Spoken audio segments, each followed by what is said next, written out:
So welcome everyone. आज हम लोग सीखने वाले हैं प्रेजेंट इंडेफिनिट। जैसा कि पिछली वीडियो में आपने पढ़ा प्रेजेंट इंडेफिनिट का सेंटेंस कैसे बनता है। सो आज हम यहाँ से आगे बढ़ेंगे और सीखेंगे how to make interrogative and negative sentence of present indefinite. Okay, तो कल की क्लास समझ में आई थी सबको? हाँ या ना? Yes, okay. तो कल की क्लास आप सबको समझ में आई, तो चलिए आगे बढ़ते हैं। आज हम जानेंगे interrogative sentence in present indefinite. Interrogative sentence in simple present और प्रेजेंट इंडेफिनिट दोनों एक ही चीज है। तो इसके लिए हमें यूज करना है डू और डज। इंट्रोगेटिव सेंटेंस बनाने के लिए सिंपल प्रेजेंट में जब जाएंगे तो हमें यूज करना होगा डू या डज का। देन आफ्टर हमें रखना होगा सब्जेक्ट और देन आफ्टर रखना है V1 और देन आफ्टर होगा ऑब्जेक्ट। ये होता है स्ट्रक्चर सिंपल प्रेजेंट के इंट्रोगेटिव सेंटेंस बनाने के। But which subject will take do और which subject will take does, तो लेट मी क्लियर यू। जैसा कि कल हमने बताया था कहाँ V1 लगेगा कहाँ V5 लगेगा, तो उसके हिसाब से देखिए डू के लिए कौन कौन है। I, you, we, they, that means first person, second person और थर्ड पर्सन के प्लूरल सब्जेक्ट के साथ आपको डू लगाना है। Good. First person that means I और we, second person that means you, third person के प्लूरल सब्जेक्ट के साथ आपको डू लगाना है। डज कहाँ लगेगा?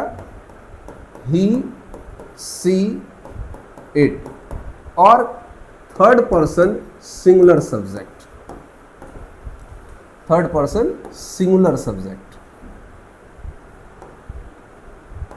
इसके साथ हमें डज का यूज करना है। तो डू और डज के कॉन्सेप्ट क्लियर हो गए, किसके साथ क्या लगाएंगे। अब ये समझना है कि डू या डज के बाद हमें V1 ही रखना है, कहीं कोई वर्ब का फॉर्म चेंज नहीं होगा। चलिए एग्जाम्पल लेते हैं। फॉर एग्जाम्पल, अगर आप किसी को पूछेंगे क्या आप देर रात तक जगते हो, ठीक है, तो सपोज करो कि यू आपके सामने कोई व्यक्ति है और आप उससे पूछ रहे हो कि आप देर तक जगते हो, तो यू से क्वेश्चन पूछ रहे हो तो डू लगाया, यू लगाया, डू यू। और जगना देर रात तक होता है स्टे अप लेट। देर रात तक जगना क्या होता है? Stay up late. अब मान लीजिए किसी ने जवाब दिया, क्योंकि कल हमने अफर्मेटिव सेंटेंस ऑलरेडी सिखाया हुआ है, आज हम इंट्रोगेटिव और नेगेटिव सीख रहे हैं, तो सपोज करो इसका नेगेटिव आंसर हम लेते हैं। तो मैंने कहा कि no I do not stay up late, मैं देर तक नहीं जगता। ओके, तो क्वेश्चन है कि आप देर तक जगते हो, do you stay up late, और जवाब मिला कि मैं देर तक नहीं जगता हूं, I do not stay up late. For example, मान लीजिए हमने क्वेश्चन पूछा do you take a nap. Do you take a nap. Nap होता है दोपहर में आराम करना, लंच के बाद अगर आप थोड़ा रेस्ट करते हैं तो उसको कहते हैं नैप। अगर आप आराम करते हैं तो यस में जवाब देंगे, yes I take a nap, yes I take a nap. And if you don't take a nap, अगर आप नहीं करते हैं तो सिंपल आंसर जो होगा that is very easy, I do not take a nap. Good,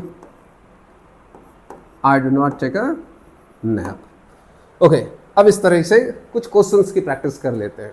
for example, अगर मैं पूछूं आपको क्या आपके पिताजी आपको पॉकेट मनी देते हैं, तो बताइए डू से सवाल होगा या डज से होगा? क्या होगा? डू। Very does, yes. तो डज से जवाब होंगे तो कहेंगे does your father give you pocket money. Okay, does your father give you pocket money. Okay, I am sure कि आपको पॉकेट मनी मिलती होगी, तो मान के चलते हैं यस में जवाब अगर आप देंगे तो कहेंगे यस माई फादर, और एज पर रूल हमें यहाँ पर V5 लगाना है, क्योंकि अगर हम थर्ड पर्सन सिंगुलर सब्जेक्ट के अफर्मेटिव सेंटेंस बनाएंगे सिंपल प्रेजेंट में तो V5 यूज करेंगे। तो my father gives me pocket money.